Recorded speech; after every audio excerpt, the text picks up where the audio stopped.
Okay, there we go. Ah. Okay, thanks. All right. Did you guys in the back hear everything okay, or do you want me to repeat anything? Okay, good.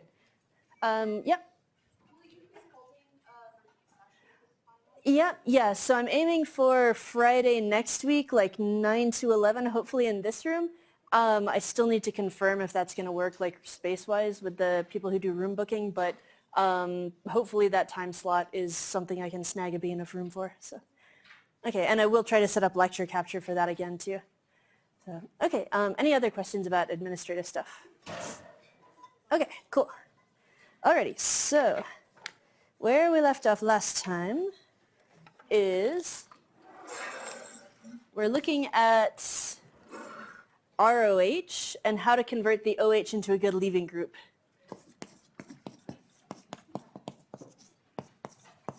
So hydroxyl is another name for this OH group, although usually I tend to refer to it as like the alcohol OH group or like the OH, but it's also referred to as hydroxyl. You might see that name pop up. Okay, so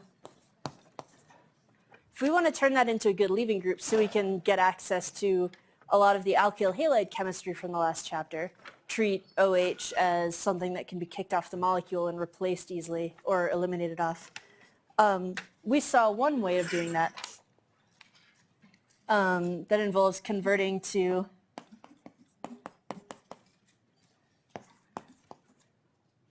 a pseudo-halogen. And I'm just realizing I put my phone on vibrate instead of silent, so I'm going to turn that off real quick. There you go. Okay.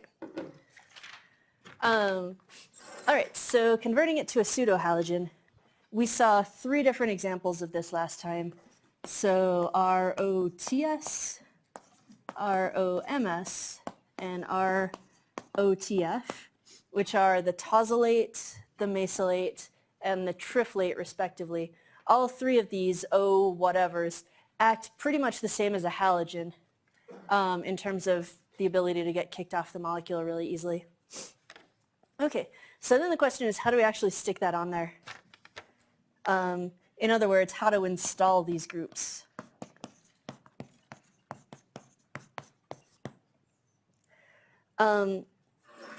Basically what we're going to do is bring in that new group, the TS, MS, or TF, attached to a chlorine.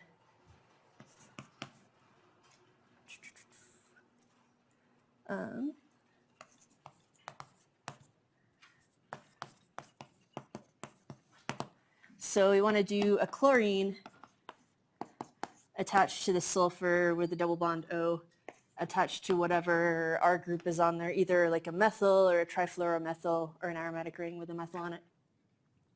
Okay, so we're going to bring this in. We're also going to use something that we haven't seen before, because when we look at the overall reaction, you might notice that it's producing 1 molecule of HCl as a waste product. So we're going to need something to lock up the HCl.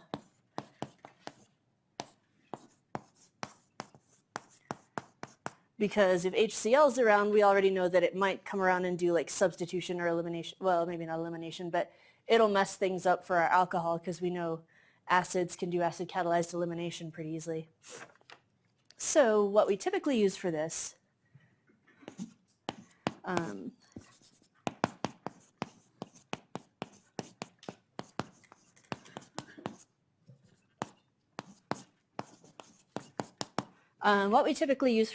is something called Pyridine.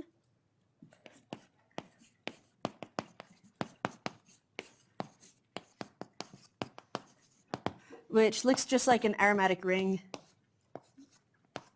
only one of the carbons is being replaced by a nitrogen. All right, so this thing's whole deal is that the nitrogen has a lone pair. It can pretty easily pick up a proton, but it's not really nucleophilic pretty much at all.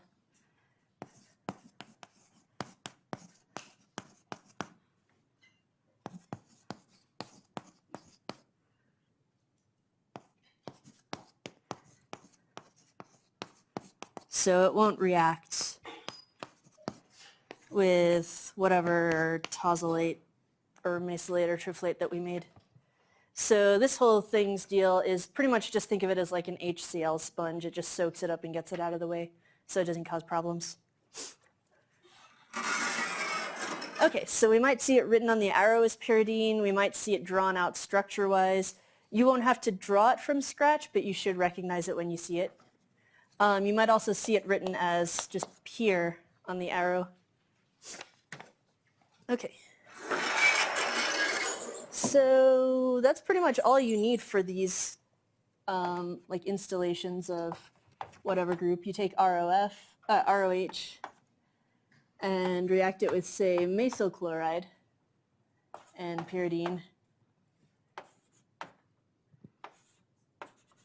And you make ROMS. So this is where the HCl is coming from. You got an H here and a Cl that are getting kicked off during the reaction and end up forming HCl byproducts. Same thing for tosylate. You have ROH, and you have TSCl and pyridine.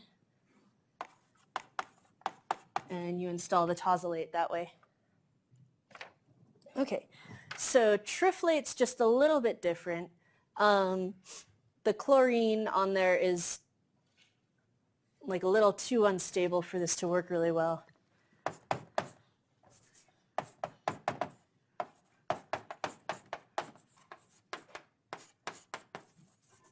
So for that we actually use the anhydride, triflic anhydride, which looks like a couple of TF groups on either side of an oxygen stuck together. Or TF2O is a more common way of writing it. Okay, so that you would just use your ROH and TF2O and pyridine again. Here you're not making HCl as a byproduct, but you are making TFOH, which is also an acid, as a byproduct, so you don't want that around causing problems either. Okay. All right, so we don't look at the mechanism for any of these. It has to do with like stuff being double bonded to oxygen, which we don't get super involved with until middle of OChem 2. But one thing that is important to point out is that nothing changes at the carbon where the OH is attached. The only thing that changes is the oxygen itself. So stereochemistry on R is conserved.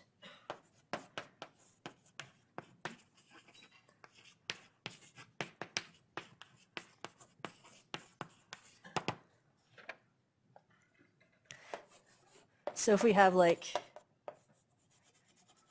an OH with a bold bond here, and we install a tosyl group, oops, it's still going to be a bold bond. We're just replacing it with an OTS group. So in other words, this carbon didn't get attacked or swapped out or anything. It's still got the same bond to the oxygen in the same direction it did all along. It's just whatever's going on out here at the end of the group is getting changed around as the oxygen goes and attacks sulfur. Okay, so you can actually change whether that happens or not, like if you change the reaction conditions, but for the conditions that we're looking at, stereochem's always going to be conserved when you do this. Okay, any questions about those things so far? Okay, cool. So once you get your pseudo halogen on there, you can treat this just the same as a regular halogen. At least as far as like SN1, SN2, all that goes.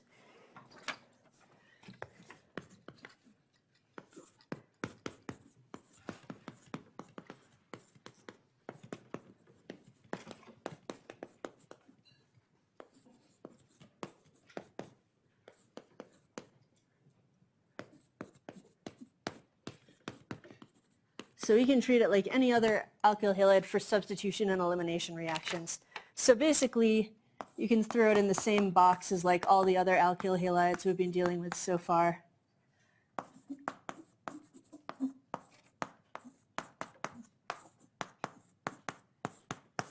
So like all of these are pretty much interchangeable for the purposes of like, do I want to do SN2? Do I want to do like E2, SN1, or E1? It's just a question of, first of all, looking at your carbon, like primary, secondary, tertiary, whatever, and then like, do I have a strong base, weak base, good nucleophile, poor nucleophile, and you're just following all the same steps from that.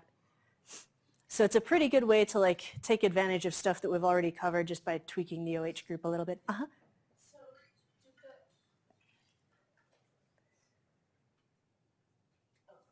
Okay.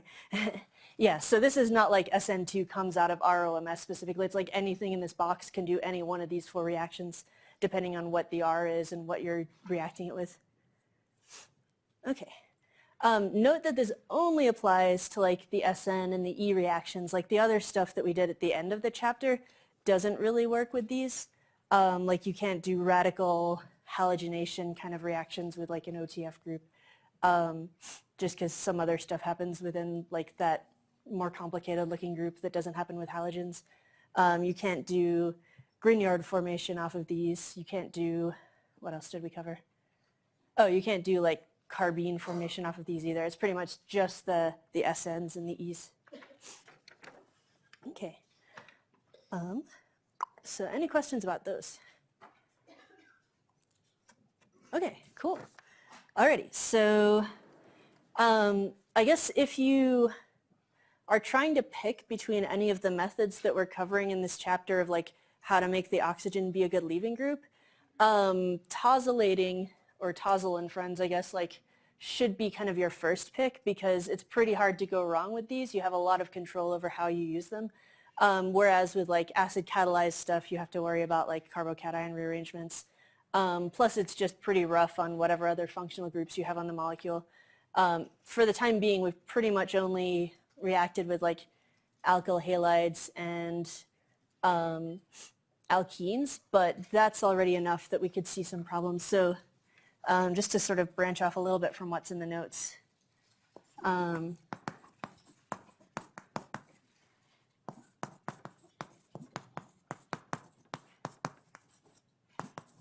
So this whole method, I guess tosylation, is more gentle on the rest of the molecule than the HX that we already covered. Because like, say you have this molecule and you want to convert it to this molecule, you could say like, okay, what if I hit this with HCl, because I just want to replace the OH with a Cl. That will replace the OH with a Cl, but what's going to happen out here at the same time? It's going to screw up your alkene at the same time too, right? Because we know HCl reacts with alkenes and does Markovnikov style addition. Whoops. So HCl is kind of like hitting this molecule over the head with a sledgehammer. It's going to react where you want and probably in a bunch of places you don't want. Tosylation is a more like delicate sort of selective reagent that will specifically just go for the OH. So you could do like this, we can tosylate it, and we don't have any HCl floating around because the pyridine is there to take care of it. And now if we bring in like some source of Cl minus, like NaCl, we're targeting SN2 here, so maybe let's use a solvent that's good at that. I don't know, acetone. That's going to give us the molecule that we want without any risk of byproducts. Okay. So I guess when in doubt, if you've got an OH group to deal with, tosylation is pretty hard to mess up. It's also, however, a lot more expensive and less efficient to do on an industrial scale. So usually like big chemical companies will use acid catalysis if they can get away with it. But sometimes this is pretty much the only way to make your molecule do what you want. Okay, so any questions about this before we move on to the next option? Yeah. Very heavily, yep. Yeah, tosylation is like a really good way to get control of just the OH group without touching anything else. Yep. Okay. Alrighty, so that kind of wraps it up for this topic of pseudohalogens. A really useful reaction to have up your sleeve. The third option is also pretty useful, but sometimes has drawbacks as well. Oh, question. Just kind of to clarify, Mm-hmm. the pseudohalogen is the OTS, Mm-hmm. and then it becomes a halogen at that final step with NaCl. Yeah, because what you're setting up here for is a SN2 reaction, and so it's just like this gets kicked off as a leaving group and the chlorine just comes in. Yep. Okay, so there is actually a one-step way to do this as well, but sometimes it might not work that great. So that's what we're going to cover next. So we're going to use a halogenating agent. SOCl2 will convert it to a Cl. I guess when I say it, I mean an OH group specifically. Pbr2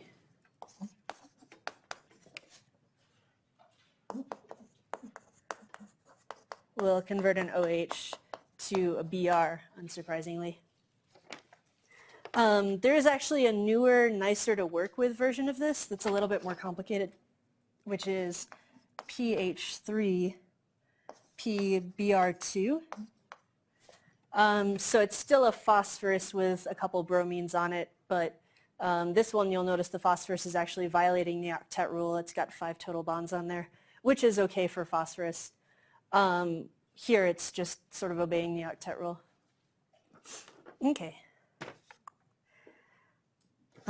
So PBR3 is like, you'll probably see this more in like older copies of like the exams and stuff like that, just because it used to be the only way to do this.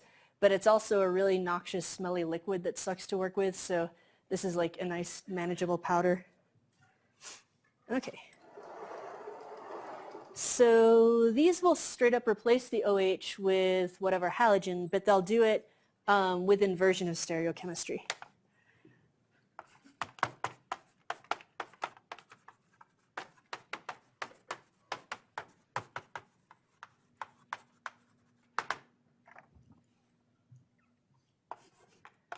So if you start with a bold OH, hit it with SOCl2. Oh, one thing I didn't write out up here is that you also need to throw in pyridine again, because as it turns out, you're actually again making an HCl molecule while you're doing this. So pyridine here gets you a chlorine there.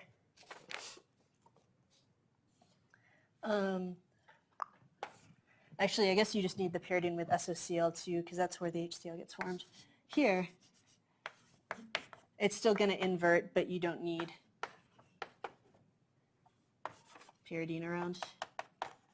Okay. All right, so looking at the outcome of these reactions, you should probably be expecting that there's an SN2-like step happening at some point, because that's how the stereochem gets inverted so reliably. Okay, so I'm going to go through these mechanisms of how these actually work.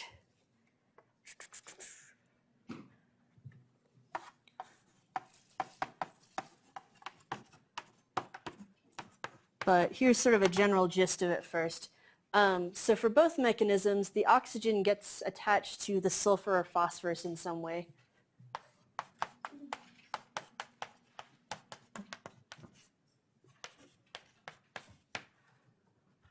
And then the sulfur or phosphorus spits out a halogen.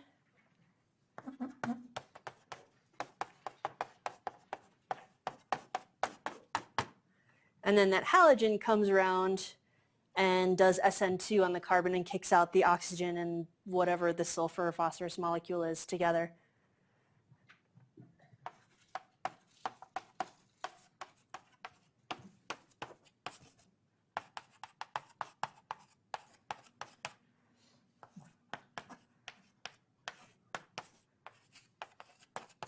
Okay, so it's not just an oxygen and sulfur. There's some other stuff on it, same for phosphorus. But that's kind of the extent to which these two reactions have sort of common steps. Okay, so let's look at kind of an abbreviated version of this mechanism. Again, the textbook actually like glosses over the entire first half of this because they don't want to get into like double bonds to oxygen kind of chemistry just yet. So they just show it as, all right, we have an OH here. We're bringing in SOCl2. Something happens, and let me just scoop this down. We get to oxygen with a sulfur double bonded off of it and a chlorine. So they don't show the arrow pushing. I'm going to skip it for now. And you won't be expected to show it on an exam either. If you're curious, I think the study manual has like a look ahead on how this works, but it basically involves the oxygen going and attacking the sulfur, which later on kicks out a chlorine. Okay, so let me draw that chlorine that got kicked out here, because I guess if I show stereochemistry all along here, stereochem's conserved so far. Nothing's happened at carbon yet. But now that the chlorine's gotten kicked out, it's going to come back around for its revenge, I guess, on the molecule. And boot out the oxygen and the sulfur together.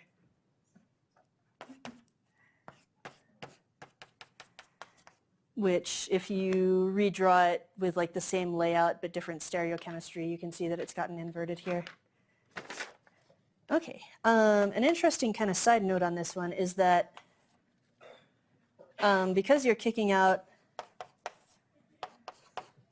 this leaving group, it turns out this thing doesn't last very long on its own. It's pretty much immediately going to fall apart as the oxygen here forms another double bond to the sulfur and kicks out chlorine as a leaving group. So what you're actually going to get is SO2 gas and another Cl minus. Okay, so that's kind of a partial mechanism, but all the parts that we need to understand, like the SN2-like step, are kind of shown here. All right, so any questions about this? Okay, cool. I'm going to go over to that side of the board. Oh, yeah.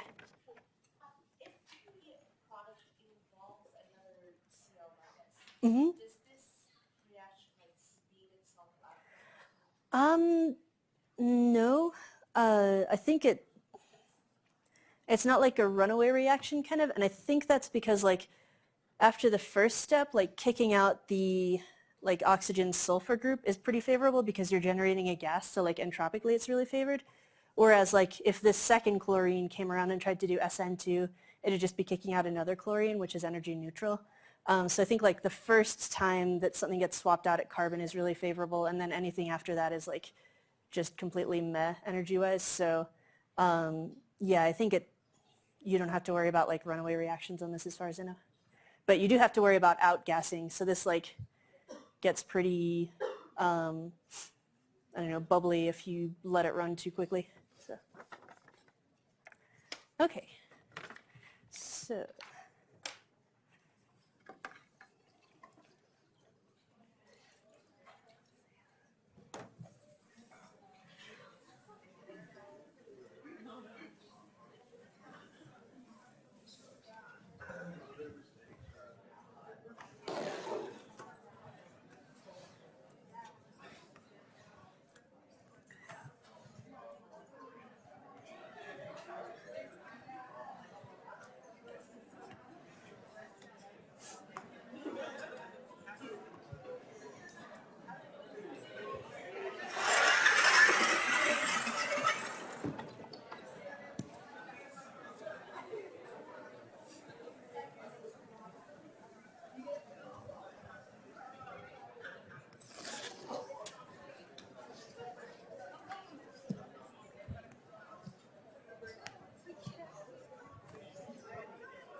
let's look real quickly at the bromine and phosphorus version of this reaction, which is pretty similar. Okay, so we take OH. This one we can actually like not have to have this veil of mystery over CO double bond stuff, or I guess double bonds to oxygen stuff. This one is just straight up an SN2-like step that happens from the oxygen attacking phosphorus. So it's got some things in common with SN2. It's a little bit different because phosphorus has a lone pair here and also can violate the octet rule, but you kick out a bromine at the same time. Okay, so again, you've got oxygen with some sort of new group on it.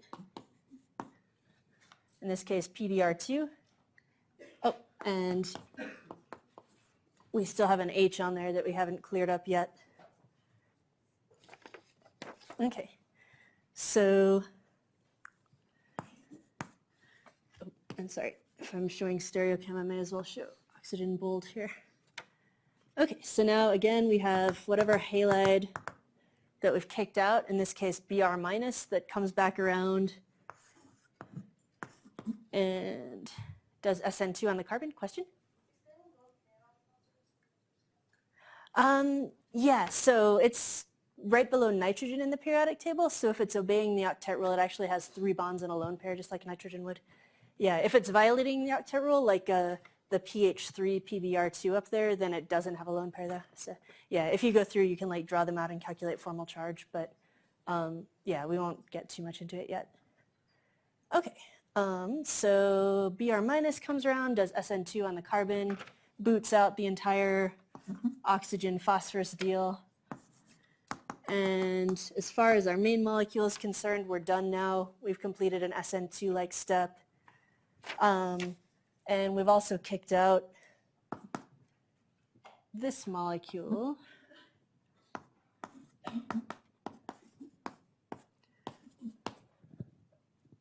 Which, as it turns out, can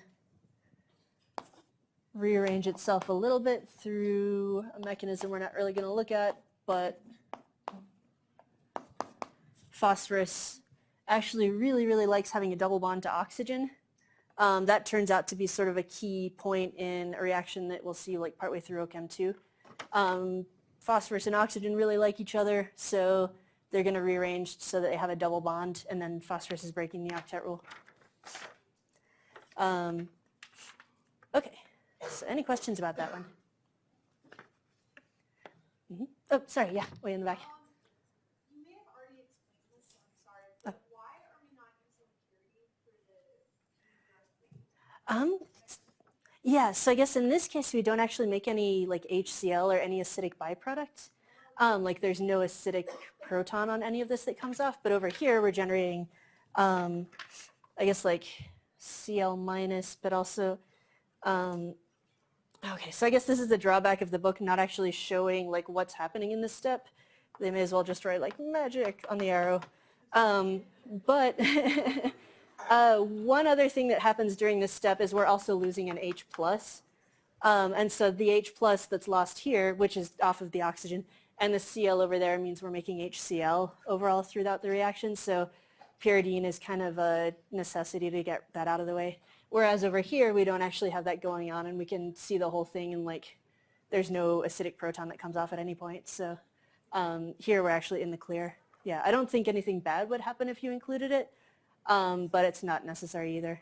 And pyridine's kind of stinky and I think mildly carcinogenic, so yeah, may as well not use it if you don't have to. Yeah. Okay, so any other questions about this one? Okay, cool. So I think in the interests of time, I'm actually going to skip the third one, which is substantially like pretty similar to Pbr3. So if it comes up on a test, oh well, so this third one would not come up on a test, but the other two would be fair game, at least to the extent that I've covered them here. Okay, so any last questions about this before I move? Oh, actually one other thing I did want to point out. So we're doing an SN2-like step, right, to get the halogen on? So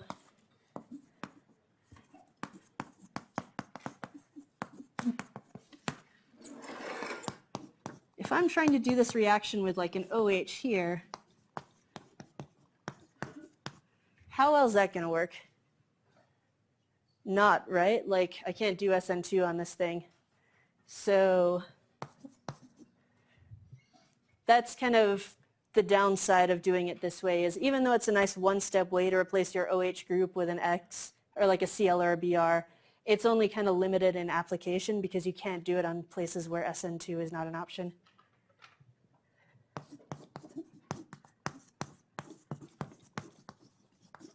Okay, so this is one case where you would pretty much have to, if you want to get the OH off of there, convert it to a pseudohalogen like tosylate, and then worry about like SN1 or E1 to get it off of there and get it where you need it to be. Okay. All right, so I guess biggest take-home message from this whole section is, if in doubt, tosylate. You have a lot more control over what happens next. Okay, so any more questions about this reaction before we totally switch gears? Yeah, oh sorry, just stretching. Okay.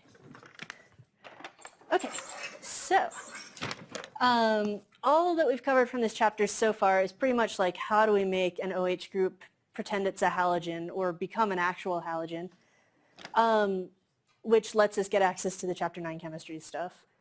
What we're going to cover for the rest of the chapter is completely different from that. And this is something that OH groups can do and halogens definitely cannot. So before we get into details, let's take a step back and look at oxidation and reduction, because that's kind of what we're going to be doing for the rest of the chapter. Okay, so you've already seen these in Gen Chem, oxidation and reduction. But the biggest difference between Gen Chem and OChem and how we handle these,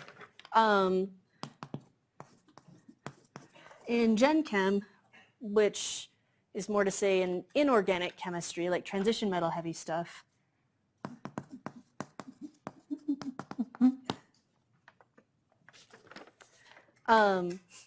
usually oxidation means the loss of complete electrons.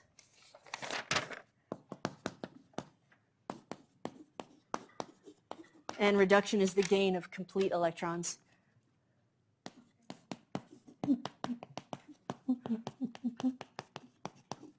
So like straight up whatever transition metal you have like actually has one more or one less electron or whatever at the end of the reaction.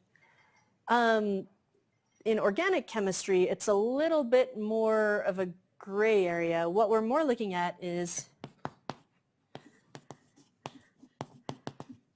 so in organic chemistry, it's the loss or gain of electron density. So in other words, bonds being polarized towards carbon or away from carbon.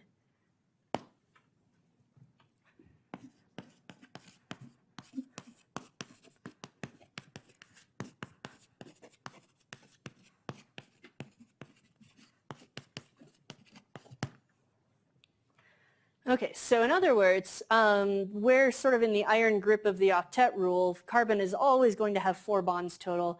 It's never going to get a completely new electron from somewhere because it just doesn't have room for it. But we can still like tip the balance of the bonds that it does have, so they're either like tilted away from carbon and something else is pulling that electron density a little bit, or they're tilted towards carbon and carbon's getting more than its fair share of that density. Okay, so that's kind of the big picture of like organic versus inorganic chemistry. It's a little bit less quantified, but we can still sort of break it down and look at it systematically a little bit. Just as a quick review here, you may have remembered from Gen Chem, Leo says grr. So loss of electrons is oxidation.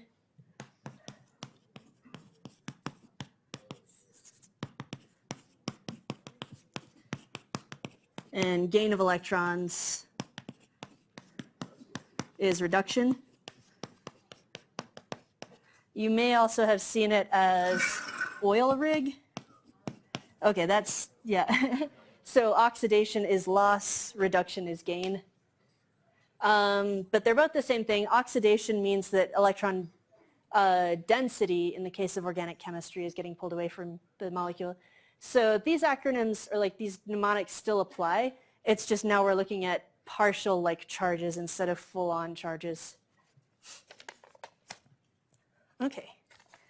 So there's a couple different ways to sort of split this up. One is more in sort of like a, like you can quickly eyeball the molecule without doing any calculations kind of sense. And we can actually split up functional groups just by subdividing them based on how many bonds to more electronegative atoms the carbon has.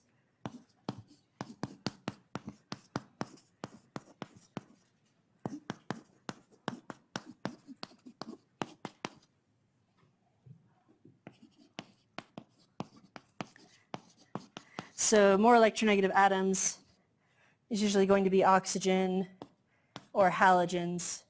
It could also be nitrogen, for example. Okay.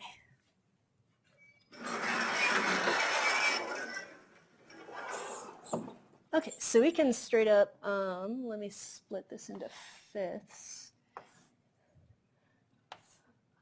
Okay. So we can look at like 0 bonds to more En atoms, 1 bond, 2, 3, and 4. So 0 bonds would be pretty much like any hydrocarbon, like CH4, like CH3, CH3, or like any alkene would also count. All right, so there's nothing electronegative in there. Like H and C are pretty close to the same electronegativity. Then we can step up to like something a little bit more oxidized by throwing a literal oxygen on there, for example. So CH3 bonded to 1OH has 1 bond where the density is tilted away from carbon. So this would be a little bit more oxidized.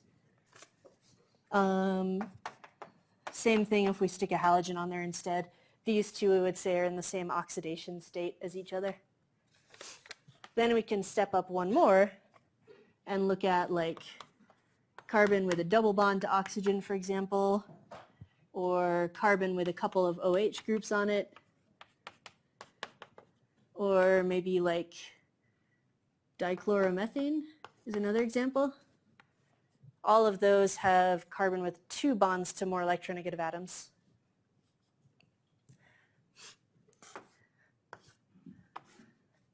Okay, moving up one step, we go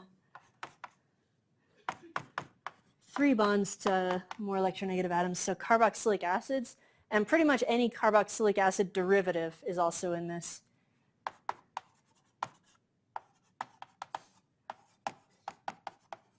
So like acid chlorides,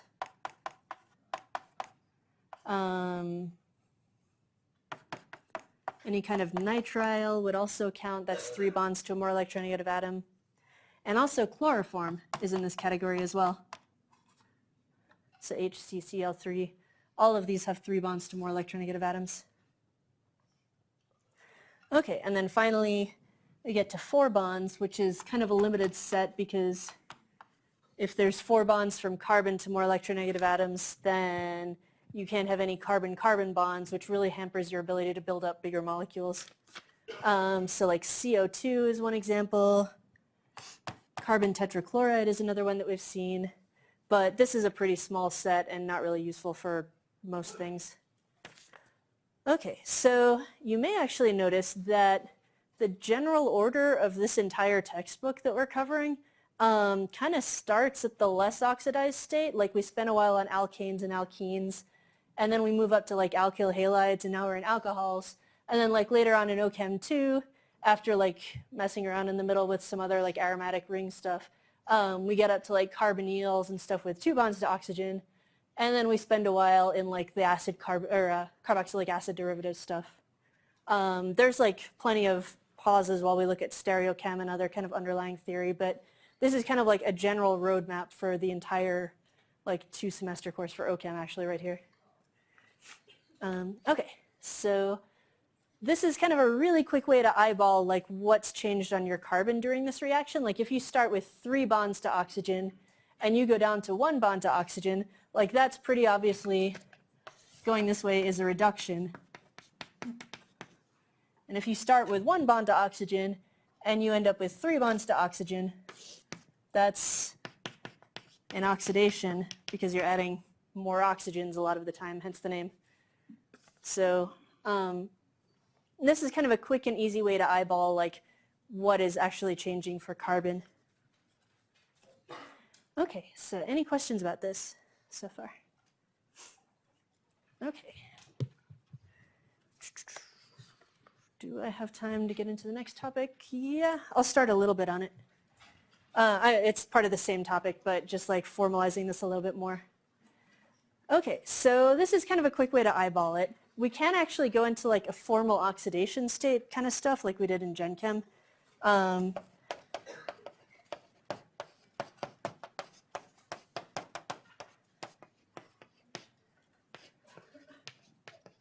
So this is more quantified.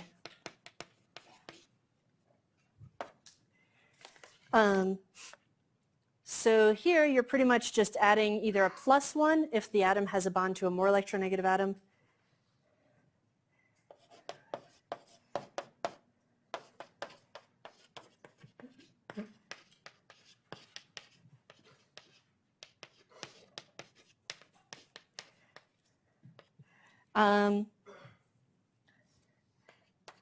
or if it's got a positive charge, you would also add +1.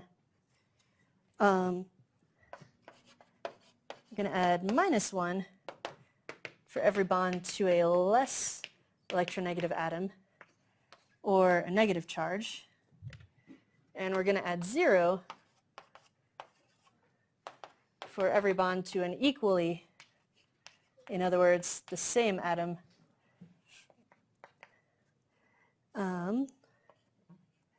Or a radical.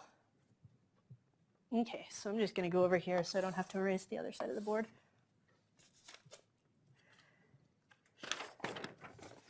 Okay, so for example, if we want to look at an actual formal oxidation level for this molecule, you have to specify which atom you're doing it for. Usually carbon's the one that we care about most because this is organic.